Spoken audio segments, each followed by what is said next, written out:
Assalamualaikum warahmatullahi wabarakatuh. Jumpa kembali dengan saya Rudi di channel Teman Tidur. Seperti biasa, pada kesempatan kali ini saya akan kembali lagi untuk membawakan sebuah kisah misteri yang tentunya semoga saja dapat menghibur kalian semua. Dan seperti biasa, yuk daripada kita lama-lama, langsung saja kita masuk dalam ceritanya. Desa Petukangan bukan desa yang besar. Jalan utamanya hanya satu, membelah sawah dan rumah-rumah warga yang berdiri tidak terlalu rapat. Di pagi hari, suara ayam dan motor tua saling bersahutan.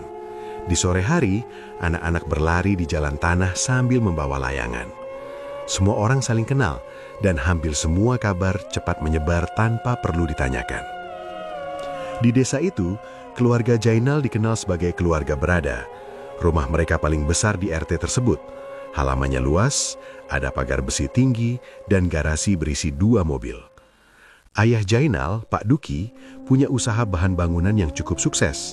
Sedangkan ibunya, Bu Sri, dikenal sebagai perempuan yang tegas, keras, dan sangat menjaga gengsi keluarga. Turipah berasal dari sisi desa yang berbeda. Rumahnya kecil, berdinding tembok setengah jadi. Orang tuanya petani yang hidup pas-pasan. Sejak kecil, Turipah sudah terbiasa membantu ibunya menjemur padi dan ikut ke sawah saat musim panen. Ia tidak pernah merasa hidupnya kekurangan, tapi ia tahu jelas bahwa keluarganya bukan siapa-siapa. Pertemuan Turipah dan Jainal sebenarnya sederhana. Mereka bertemu di acara hajatan tetangga. Jainal datang membantu mengatur parkiran, sementara Turipah membantu di dapur. Dari obrolan ringan, keduanya mulai dekat. Jainal suka karena Turipah sederhana dan tidak banyak menuntut. Turipah jatuh hati karena Jainal selalu bersikap lembut dan perhatian. Hubungan mereka berjalan diam-diam di awal. Turipah sadar status mereka berbeda. Ia beberapa kali menyuruh Jainal berpikir ulang. Namun Jainal selalu meyakinkan bahwa ia serius. "Aku yang jalani hidupku, bukan ibuku," kata Jainal waktu itu. Kalimat itu membuat Turipah percaya bahwa semuanya akan baik-baik saja. Ketika Jainal akhirnya membawa Turipah ke rumah untuk dikenalkan sebagai calon istri, suasana langsung terasa berbeda.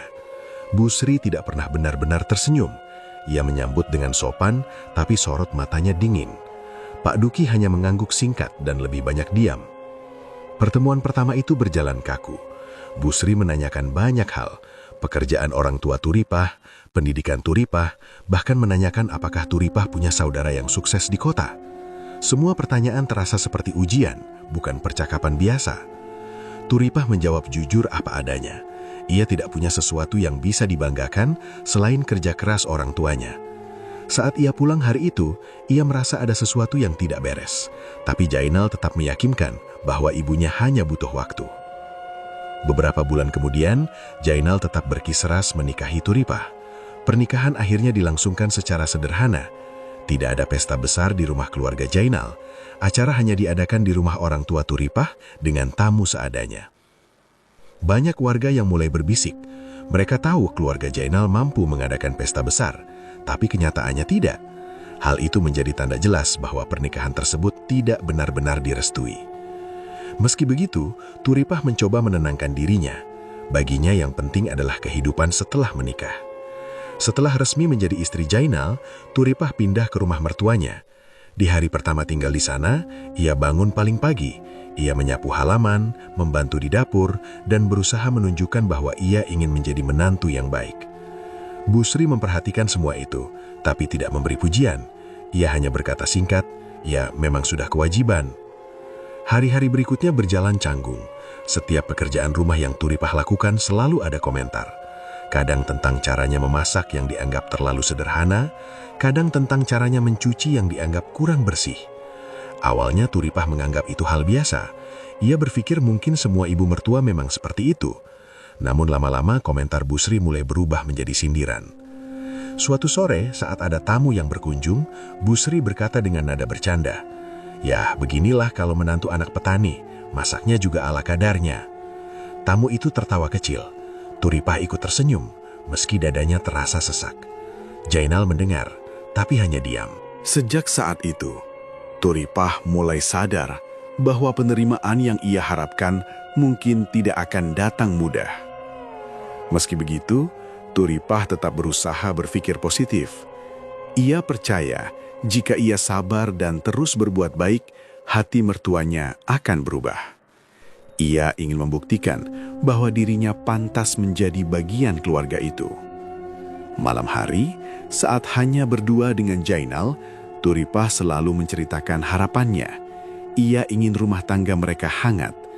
Ia ingin suatu hari nanti Busri bisa memanggilnya dengan nada lembut. Jainal selalu menjawab singkat, "Ibu memang begitu orangnya, nanti juga terbiasa." Jawaban itu membuat Turipah sedikit lega, meski jauh di dalam hati ia masih merasa khawatir. Waktu terus berjalan. Turipah mulai terbiasa dengan rutinitas di rumah besar itu. Ia belajar menyesuaikan diri dengan aturan-aturan tidak tertulis yang dibuat Busri. Cara menata dapur harus sesuai keinginan Busri. Cara menyambut tamu harus sesuai standar keluarga. Semua harus mengikuti kebiasaan rumah itu. Turipah menelan semuanya tanpa protes. Ia percaya bahwa pernikahan memang membutuhkan pengorbanan. Namun, satu hal yang tidak bisa ia abaikan adalah perasaan asing yang terus muncul. Ia tinggal di rumah besar bersama suami yang ia cintai, tapi sering merasa seperti orang luar. Suatu malam, Turipah duduk di teras belakang sendirian. Dari kejauhan terdengar suara jangkrik dan anjing menggonggong. Lampu halaman redup membuat suasana terasa sepi. Ia mengingat kembali perjalanan hidupnya sampai ke titik itu. Ia tidak menyesali keputusannya menikah dengan Jainal. Ia hanya berharap waktu akan memperbaiki semuanya. Turipah menarik napas panjang dan mencoba menenangkan dirinya. Ia masih yakin rumah tangganya bisa bahagia. Ia masih percaya cinta Jainal cukup kuat untuk melindungi mereka. Di dalam rumah, Busri mematikan lampu ruang tamu tanpa berkata apapun. Pintu ditutup dengan suara keras yang menggema sampai ke teras. Turipah menoleh ke arah pintu itu. Ada perasaan tidak enak yang sulit dijelaskan. Namun, ia menepis pikiran buruk itu. Ia memilih percaya bahwa semua akan membaik. Ia belum tahu bahwa ini baru permulaan dari luka yang jauh lebih dalam. Tahun pertama pernikahan Turipah dan Jainal lawat dengan cepat. Awalnya semuanya masih terasa biasa. Setiap orang selalu berkata bahwa anak akan datang pada waktunya. Kalimat itu sering diucapkan tetangga, saudara, bahkan orang yang baru ditemui sekali. Turipah mendengarnya berkali-kali, sampai ia hafal betul nada dan ekspresi orang yang mengatakannya. Di awal, Turipah masih tersenyum setiap kali ditanya. Ia menjawab dengan santai, bilang belum rezeki. Jainal juga tidak pernah mempermasalahkan. Mereka masih sering keluar berdua, masih tertawa, dan masih terlihat seperti pasangan baru yang sedang menikmati hidup. Namun memasuki tahun kedua, suasana mulai berubah. Pertanyaan yang dulu terdengar seperti basa-basi mulai terasa seperti tekanan. Hampir setiap acara keluarga, topik yang dibahas selalu sama. Orang-orang mulai memberi saran yang tidak diminta. Ada yang menyuruh minum jamu, ada yang menyarankan pijat tradisional, bahkan ada yang menyuruh Turipah memeriksakan diri ke dukun bayi. Turipah mengikuti hampir semua saran itu. Ia minum berbagai ramuan yang rasanya pahit. Ia datang ke beberapa tempat pijat yang direkomendasikan tetangga. Ia juga pernah diam-diam memeriksakan diri ke bidan di desa sebelah. Hasilnya selalu sama, tidak ada masalah serius. Namun bagi Busri, itu tidak cukup. Suatu pagi di dapur, Busri berkata tanpa menatap Turipah, "Sudah 2 tahun menikah belum juga ada tanda-tanda. Dulu saya nikah setahun langsung hamil." Turipah hanya diam sambil memotong sayur. Ia tidak tahu harus menjawab apa. Sejak saat itu, kalimat seperti itu mulai sering terdengar. Awalnya hanya sesekali, lama-lama hampir setiap hari. Setiap kali ada bayi di lingkungan sekitar lahir, Busri selalu punya komentar. "Lihat tuh, si Rini saja cepat hamil padahal baru nikah." Atau, "Anak tetangga depan rumah sudah 2 padahal seumuran kalian." Turipah mulai merasa tidak nyaman setiap kali mendengar tangisan bayi di sekitar rumah. Memasuki tahun ketiga, sikap Busri berubah semakin terang-terangan. sindiran halus berubah menjadi kata-kata yang menyakitkan. Suatu siang saat makan bersama, Bu Sri tiba-tiba berkata, "Rumah sebesar ini sepi sekali. Percuma punya menantu kalau tidak bisa kasih cucu." Sendok di tangan Turipah berhenti bergerak. Jainal menatap piringnya tanpa bicara. Pak Duki makan seperti biasa, seolah tidak terjadi apa-apa. Sejak kejadian itu, kata cucu menjadi topik harian. Turipah mulai merasa setiap langkahnya diawasi. Setiap gerak-geriknya seolah dinilai. Ia merasa kehadirannya di rumah itu hanya diukur dari satu hal, kemampuan memiliki anak. Tekanan itu perlahan mengubah keseharian Turipah. Ia jadi lebih pendiam. Ia jarang keluar kamar kecuali untuk pekerjaan rumah. Ia mulai menghindari acara keluarga karena takut ditanya. Setiap malam sebelum tidur, ia sering menahan tangis sendirian di kamar mandi. Ia tidak ingin Jainal melihatnya menangis. Ia tidak ingin menambah beban suaminya. Namun Jainal tetap menyadari perubahan itu. Suatu malam, Jainal mencoba bicara. Ia bilang mungkin mereka perlu memeriksakan diri ke kota di kota. Turipah langsung setuju. Ia berharap pemeriksaan itu bisa memberi jawaban dan menghentikan tekanan dari Bu Sri. Mereka pergi ke kota tanpa memberitahu siapapun. Pemeriksaan dilakukan lengkap. Hasilnya membuat Turipah bingung sekaligus lega. Dokter mengatakan kondisi keduanya baik-baik saja. Tidak ada masalah serius. Turipah berharap kabar itu akan menenangkan Bu Sri. Ternyata tidak. Ketika Jainal memberitahu hasil pemeriksaan, Bu Sri hanya tertawa kecil. Dokter sekarang mana bisa dipercaya, banyak yang asal ngomong. Sejak hari itu, nada bicara Bu Sri berubah menjadi lebih tajam. Ia mulai menyebut Turipah mandul secara langsung. Kalimat itu keluar pertama kali saat mereka sedang di ruang tamu. Tidak ada tamu, hanya keluarga. Namun kata itu terasa seperti petir. Turipah membeku. Jainal mencoba menegur ibunya, tapi Bu Sri justru marah balik. Ia mengatakan hanya berkata jujur. Setelah kejadian itu, rumah menjadi lebih sering dipenuhi ketegangan. Percakapan sederhana bisa berubah menjadi pertengkaran kecil. Jainal berada di posisi sulit. Ia mencoba membela Turipah, tapi ia juga tidak berani melawan ibunya terlalu jauh.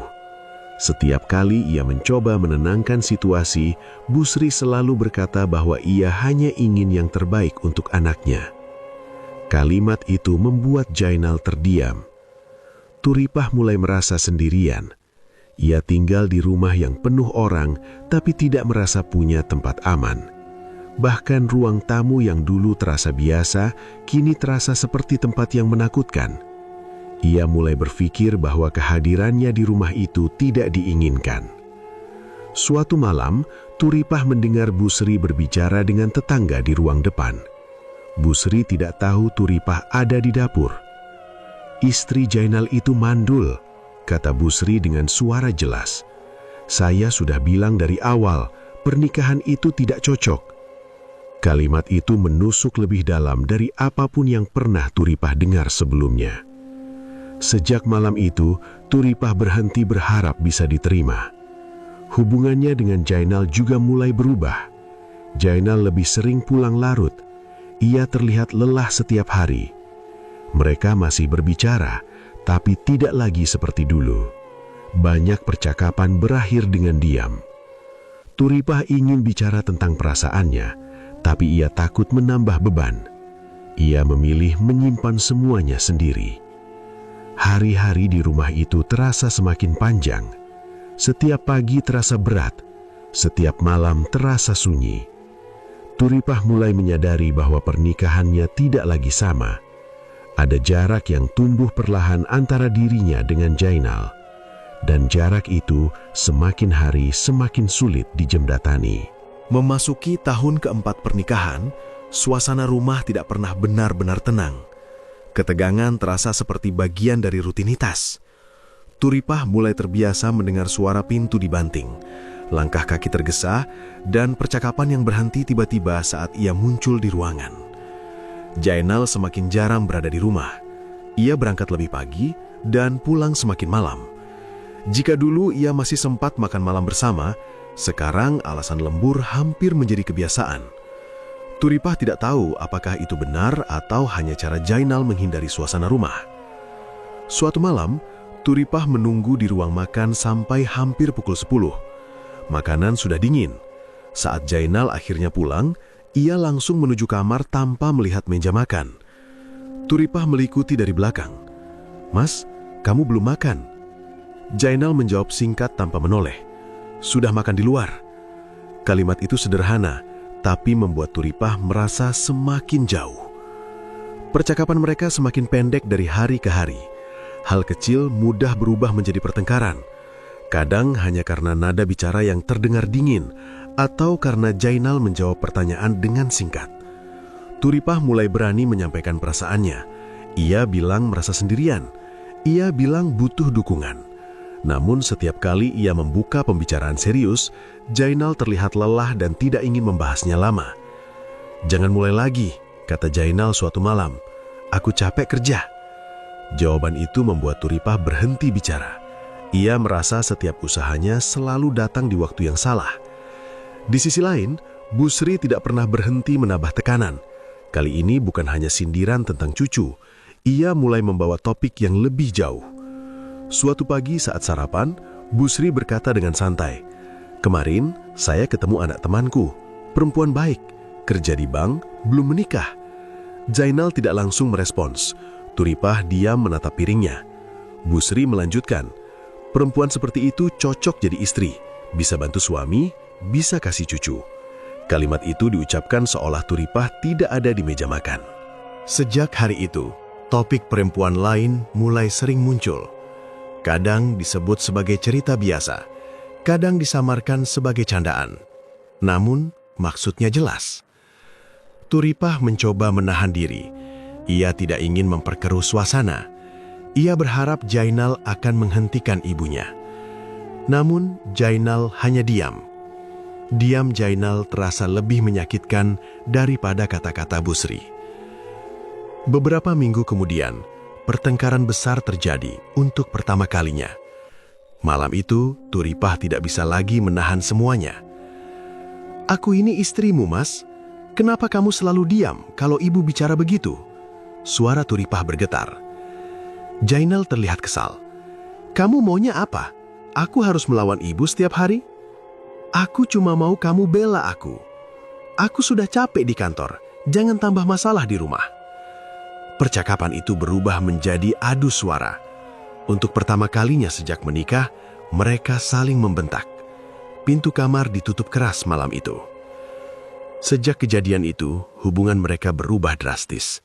Turipah mulai merasa Jainal bukan lagi tempatnya pulang. Ia merasa tidak punya siapa-siapa di rumah itu. Setiap hari terasa seperti berjalan di tempat yang tidak aman. Busri semakin terang-terangan menyampaikan keinginannya. Ia tidak lagi menyembunyikan maksudnya di balik candaan. Suatu sore, Turipah mendengar percakapan di ruang tamu. Ia tidak sengaja melewati ruangan itu, tapi langkahnya terhenti saat mendengar namanya disebut. "Kamu masih muda, Nal.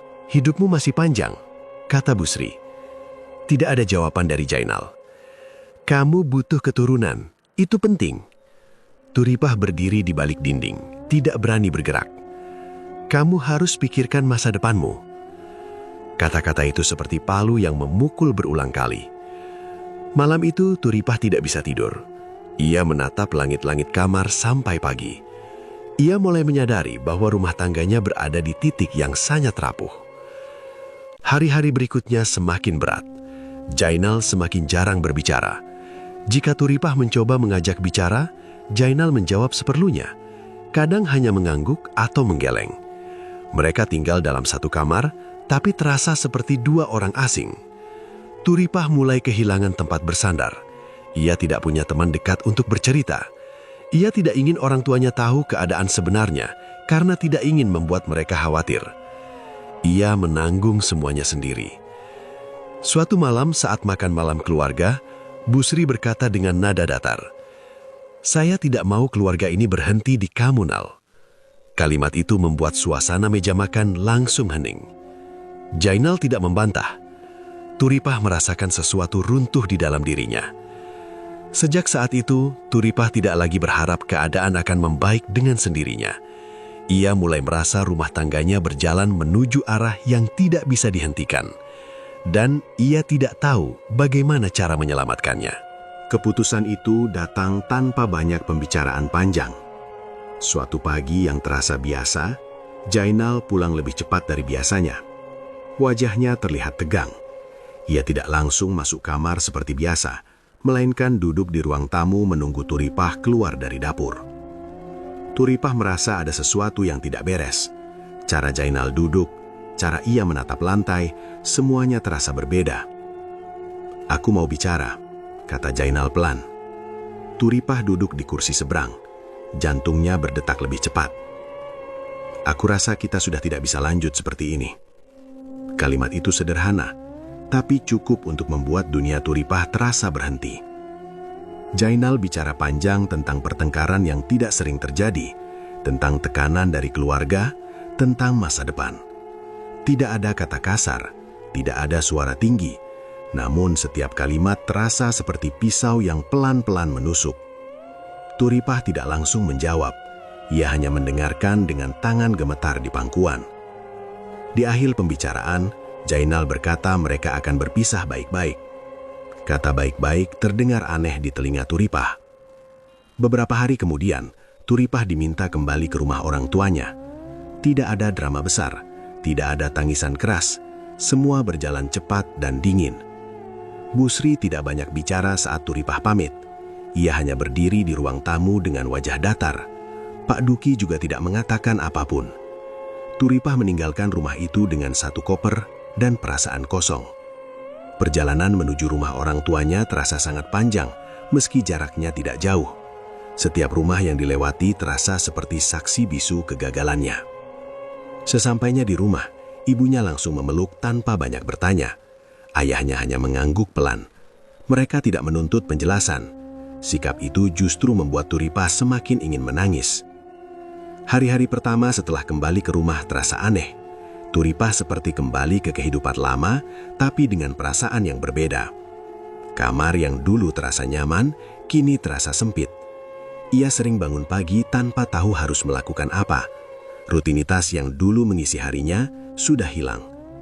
Namun yang paling berat bukanlah kesepian. Yang paling berat adalah bisikan orang-orang. Di desa kecil seperti Petukangan, kabar perceraian menyebar sangat cepat. Dalam hitungan hari, semua orang sudah tahu. Setiap Turipah keluar rumah, ia merasa ada mata yang memperhatikannya. Percakapan tetangga sering berhenti saat ia lewat. Senyum yang diberikan terasa canggung. Suatu pagi saat membeli sayur di warung, ia mendengar dua ibu berbicara pelan. "Itu loh yang diceraikan suaminya." Turipah pura-pura tidak mendengar, tapi langkahnya terasa berat. Sejak saat itu ia mulai jarang keluar rumah. Ia membantu orang tuanya di sawah, tapi menghindari tempat ramai. Rasa malu perlahan berubah menjadi beban yang terus menekan. Ia merasa semua orang menilainya. Ia merasa setiap kegagalannya menjadi bahan pembicaraan. Malam hari menjadi waktu yang paling berat. Saat rumah sudah sepi, pikirannya mulai berputar. Ia mengingat semua kejadian selama pernikahan. Ia mengingat kata-kata yang pernah diucapkan Busri. Ia mengingat diamnya Jainal. Tangis yang dulu ia tahan, kini sering pecah tanpa suara. Ibunya beberapa kali mencoba menghibur, mengatakan bahwa hidup tidak berhenti di situ. Namun Turipah merasa hidupnya sudah berubah selamanya. Hari demi hari berlalu, kesedihan perlahan berubah bentuk. Ia mulai merasa marah. Awalnya marah pada keadaan, lalu marah pada dirinya sendiri. Namun lama-kelamaan, kemarahan itu menemukan arah yang jelas. Ia mulai mengingat setiap hinaan yang pernah ia dengar, setiap kalimat yang merendahkan keluarganya, setiap momen ketika ia merasa diperlakukan seperti orang tidak berharga. Semua kenangan itu muncul satu persatu, semakin jelas. Suatu sore, saat Turipah duduk sendirian di teras rumah, ia melihat mobil Jainal melintas di jalan desa. Mobil itu tidak berhenti, tidak melambat, hanya lewat begitu saja. Turipah menatap sampai mobil itu menghilang di tikungan. Dadanya terasa panas. Untuk pertama kalinya ia tidak merasa sedih melihat Jainal. Ia merasa marah. Perasaan itu membuatnya kaget. Ia tidak pernah membayangkan akan sampai pada titik itu. Sejak hari itu, pikirannya mulai berubah. Ia tidak lagi hanya memikirkan bagaimana melupakan masa lalu. Ia mulai memikirkan keadilan menurut versinya sendiri. Ia merasa diperlakukan tidak adil. Ia merasa dihancurkan perlahan. Ia merasa semua penderitaan itu bukan salahnya. Kemarahan yang dulu hanya muncul sesekali, kini mulai menetap. Turipah mulai menyadari bahwa luka yang ia rasakan tidak akan hilang begitu saja. Luka itu justru berubah menjadi sesuatu yang lebih gelap. Dan tanpa ia sadari, benih dendam mulai tumbuh di dalam dirinya. Hari-hari Turipah setelah kembali ke rumah orang tuanya berjalan lambat dan terasa kosong. Ia membantu di sawah, memasak, membersihkan rumah, tapi pikirannya tidak pernah benar-benar tenang. Setiap malam sebelum tidur, wajah Busri selalu muncul di kepalanya. Kata-kata hinaan itu seperti rekaman yang diputar berulang-ulang. Ia sering mencoba mengalihkan pikiran dengan pekerjaan, tapi kemarahan yang ia simpan tidak pernah benar-benar hilang. Bahkan semakin hari, rasa itu terasa semakin kuat. Suatu sore, setelah pulang dari sawah, Turipah duduk sendirian di teras rumah. Langit mulai gelap. Udara terasa lembab setelah hujan turun siang tadi. Saat itu seorang perempuan tua lewat di depan rumah sambil membawa keranjang rotan. Perempuan itu berhenti ketika melihat Turipah. Wajahnya asing. Turipah yakin ia bukan warga sekitar. "Rumahnya Pak Sastro di mana, Nak?" tanya perempuan itu. Turipah menunjukkan arah. Perempuan itu mengangguk, tapi tidak langsung pergi. Ia menatap Turipah beberapa detik lebih lama dari seharusnya. "Kamu banyak pikiran," katanya pelan. Turipah kaget.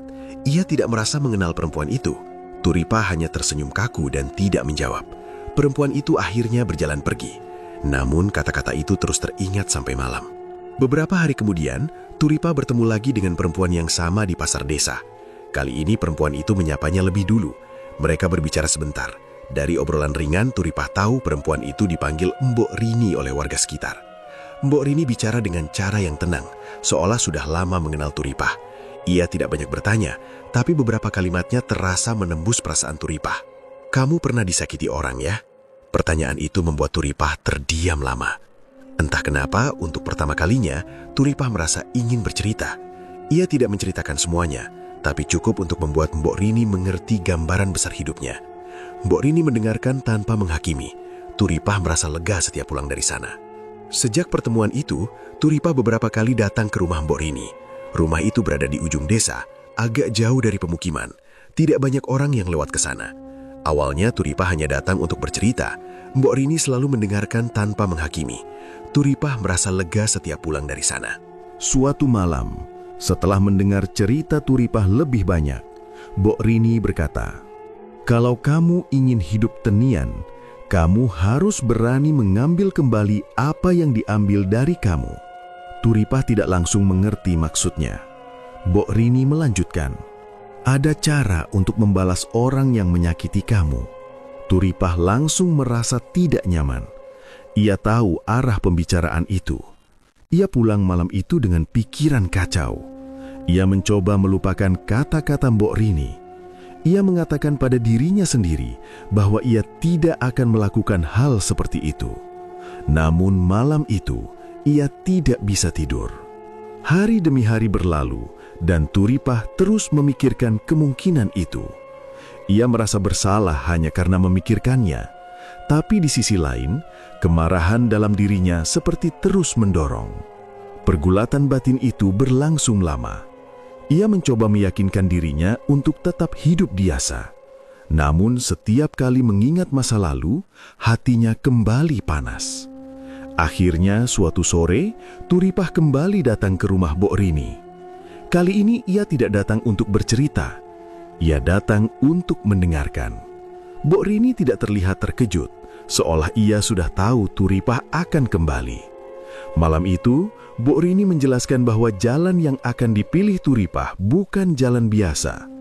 Ia mengatakan bahwa semua tindakan memiliki konsekuensi, tidak ada yang gratis. Turipah mendengarkan dengan tangan gemetar. Ia tahu ia sedang melangkah ke sesuatu yang tidak seharusnya. Namun bayangan hinaan Bu Sri membuatnya tetap duduk di tempatnya. Beberapa hari kemudian, ritual pertama dilakukan. Malam itu sunyi, rumah Mbok Rini hanya diterangi lampu redup. Udara terasa dingin meski tidak hujan.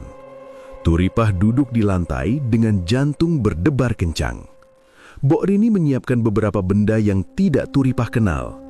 Turipah tidak berani bertanya terlalu banyak. Saat ritual dimulai, Turipah diminta memejamkan mata dan fokus pada orang yang ingin ia tuju. Wajah Bu Sri muncul jelas di pikirannya. Untuk pertama kalinya, Turipah merasa takut dengan dirinya sendiri. Ritual berlangsung cukup lama. Saat semuanya selesai, tubuh Turipah terasa lemas. Mbok Rini hanya berkata singkat, "Sekarang tinggal menunggu." Hari-hari setelah malam itu terasa aneh bagi Turipah. Ia merasa seperti melakukan sesuatu yang besar, tapi tidak tahu apa yang akan terjadi. Beberapa minggu kemudian, kabar pertama datang. Seorang tetangga bercerita bahwa Bu Sri tiba-tiba sering sakit kepala. Awalnya dianggap biasa, namun lama-lama sakit itu tidak kunjung hilang. Turipah mendengarkan cerita itu dengan jantung berdebar. Beberapa hari setelahnya, kabar lain datang. Bu Sri sering mimpi buruk dan sulit tidur. Turipah tidak berkata apa-apa, ia hanya mendengarkan. Untuk pertama kalinya sejak lama, ia merasakan sesuatu yang aneh. Ia merasa puas, namun di saat yang sama, ada rasa takut yang pelan-pelan muncul. Kabar tentang kondisi Bu Sri semakin sering terdengar di desa Petukangan. Awalnya hanya cerita sakit kepala yang tidak kunjung hilang, lalu berkembang menjadi cerita yang lebih aneh. Bu Sri disebut sering terbangun tengah malam sambil berteriak, seolah melihat sesuatu di dalam kamar. Tetangga yang dekat dengan rumah keluarga Jainal mulai membicarakannya. Mereka bilang lampu rumah itu sering menyala sendiri di tengah malam. Kadang terdengar suara barang jatuh, padahal tidak ada siapa-siapa. Cerita itu menyebar cepat, seperti semua kabar di desa kecil. Turipah mendengar semuanya dari ibunya yang sesekali mengobrol dengan tetangga. Setiap kali kabar baru datang, Turipah hanya diam sambil pura-pura tidak terlalu tertarik. Namun di dalam hatinya, ia merasakan sesuatu yang sulit dijelaskan. Ada rasa puas, ada rasa lega. Namun rasa itu tidak bertahan lama. Beberapa minggu kemudian, gangguan di rumah Bu Sri semakin parah. Bu Sri tidak bisa tidur tanpa lampu menyala. Ia mengaku sering melihat bayangan lewat di depan pintu kamar. Kadang ia merasa ada yang berdiri di samping tempat tidur, padahal saat lampu dinyalakan tidak ada siapapun. Pak Duki mulai membawa Bu Sri ke dokter. Pemeriksaan dilakukan berkali-kali, tapi hasilnya tidak menunjukkan penyakit serius. Dokter hanya mengatakan Bu Sri mungkin kelelahan dan stres. Jawaban itu tidak membuat keadaan membaik. Jainal mulai sering pulang ke rumah orang tuanya setelah bekerja. Ia terlihat lebih kurus dan wajahnya tampak lelah. Ia sering terlihat mondar-mandir di halaman rumah saat malam, seperti tidak tahu harus melakukan apa. Suatu sore, seorang tetangga datang ke rumah Turipah untuk menjenguk ibunya. Tanpa sengaja, ia bercerita panjang tentang keadaan Bu Sri. "Sekarang Bu Sri sering bicara sendiri," katanya pelan. "Katanya ada perempuan berdiri di dapur tiap malam." Turipah yang sedang menyapu berhenti sejenak. Tangannya terasa dingin. Malam itu, Turipah tidak bisa tidur. Untuk pertama kalinya sejak melakukan ritual, ia merasa benar-benar takut. Hari demi hari berlalu, kabar baru terus berdatangan. Bu Sri mulai jarang keluar rumah. Ia tidak mau menerima tamu. Bahkan beberapa kerabat yang datang menjenguk pulang dengan wajah bingung, karena Bu Sri terlihat sangat ketakutan. Pak Duki yang biasanya tenang kini terlihat sering marah.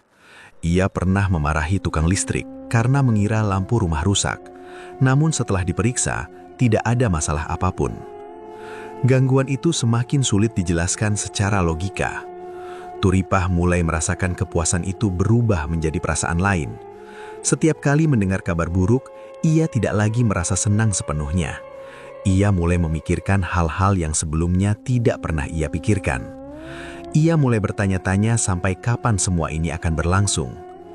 Suatu malam, saat Turipah sedang tidur, ia terbangun karena mendengar suara seperti langkah kaki di luar kamar. Ia mengira ibunya yang bangun ke dapur. Namun suara itu berhenti tepat di depan pintu kamarnya. Turipah menahan napas. Tidak ada suara lagi setelah itu. Ia mencoba meyakinkan dirinya bahwa itu hanya perasaannya saja. Namun kejadian seperti itu mulai sering terjadi.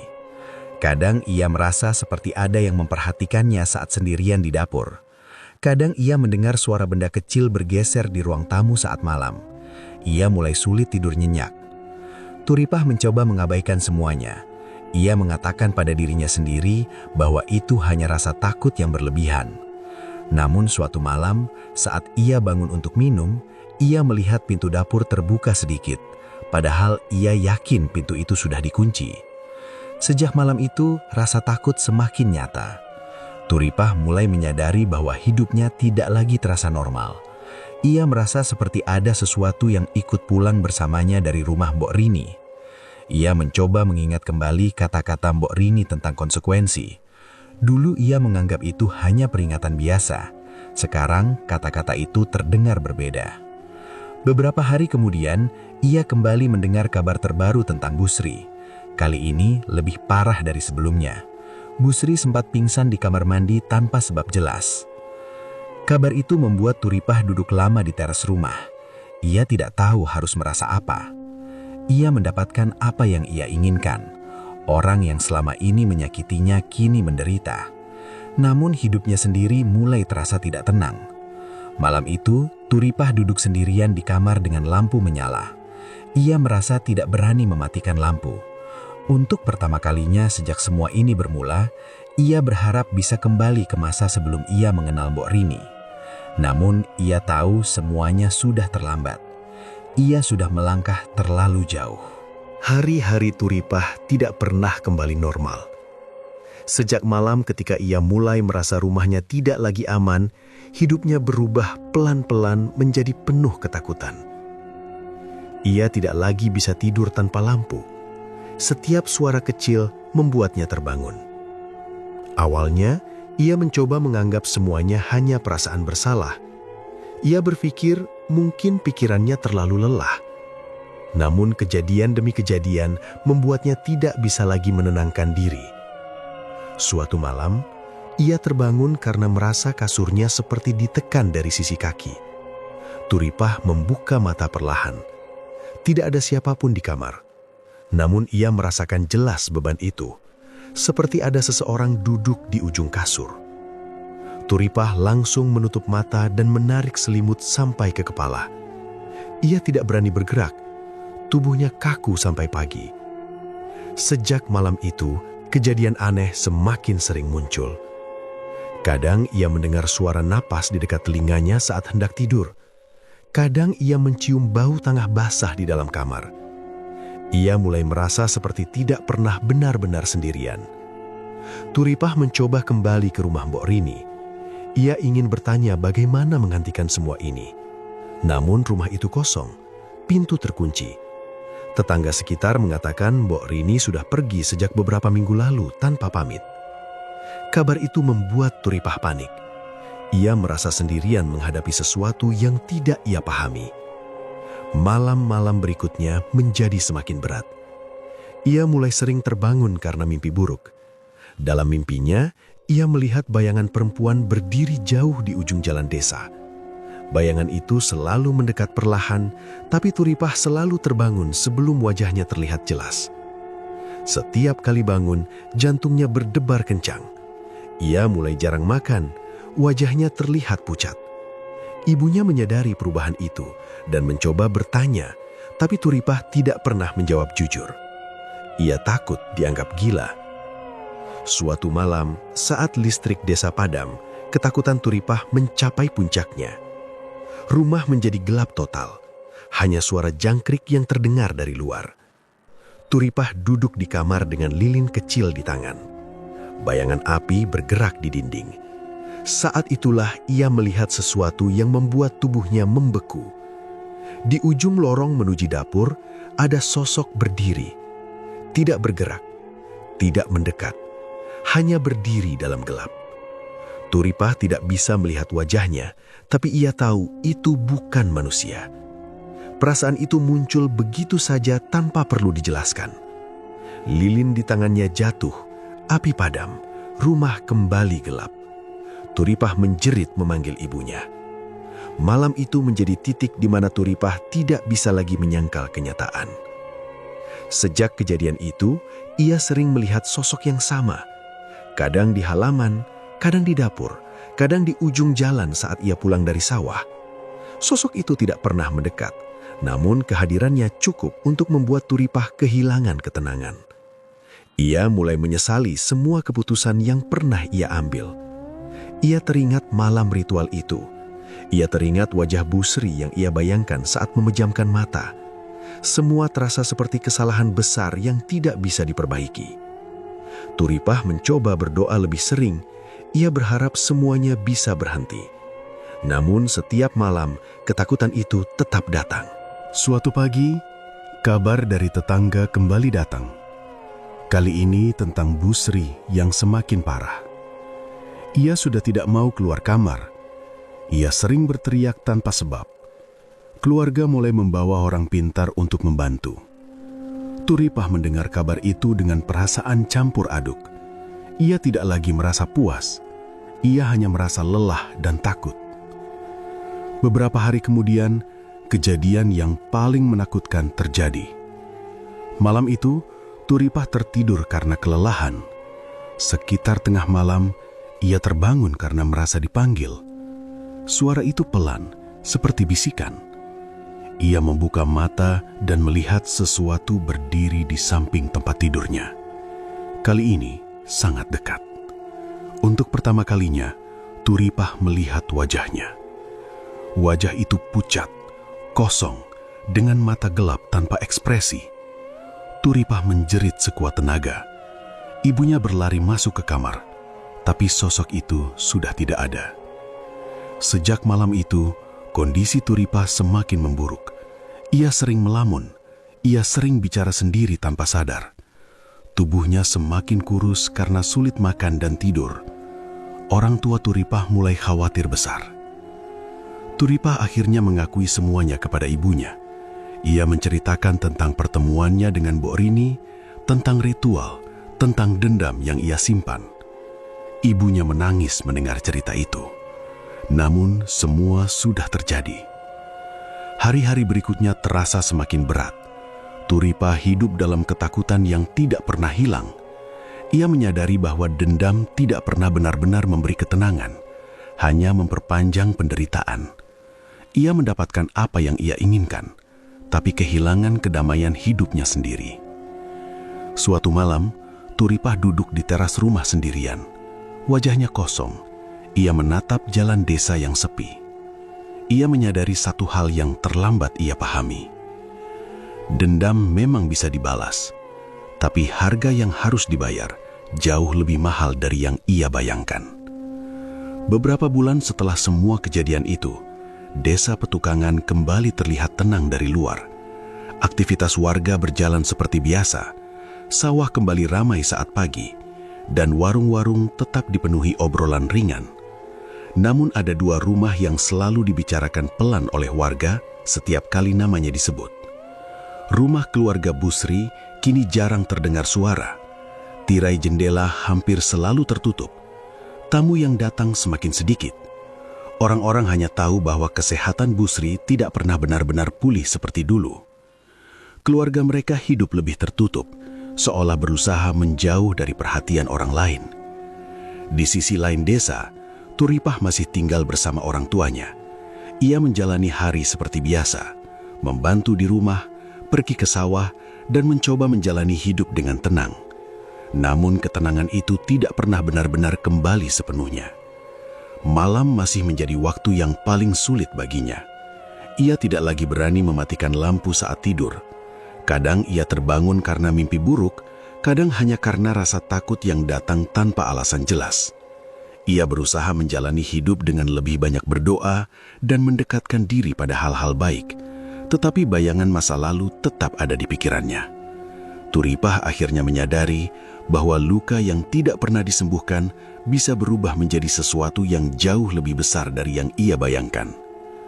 Keputusan yang lahir dari amarah ternyata tidak membawa ketenangan, justru meninggalkan beban yang harus ia bawa sepanjang hidupnya. Kisah ini meninggalkan pelajaran penting. Hinaan dapat melukai lebih dalam dari luka fisik. Dendam tidak pernah benar-benar memberi ketenangan, hanya memperpanjang penderitaan. Balas dendam yang ditempuh dengan jalan gelap selalu menuntut harga yang lebih besar. Luka yang tidak disembuhkan dapat berubah menjadi kehancuran bagi banyak kehidupan. Dan selesai. Itulah sedikit cerita yang dapat saya sampaikan. Semoga di cerita kali ini ada hikmah yang dapat kita ambil dan semoga saja ada pelajaran di setiap kisah dan cerita yang saya bawakan. Terima kasih sudah menonton video di channel Teman Tidur. Jangan lupa tekan tombol like, share, dan komen. Tekan subscribe untuk mengikuti video kami selanjutnya ya. Wassalamualaikum warahmatullahi wabarakatuh.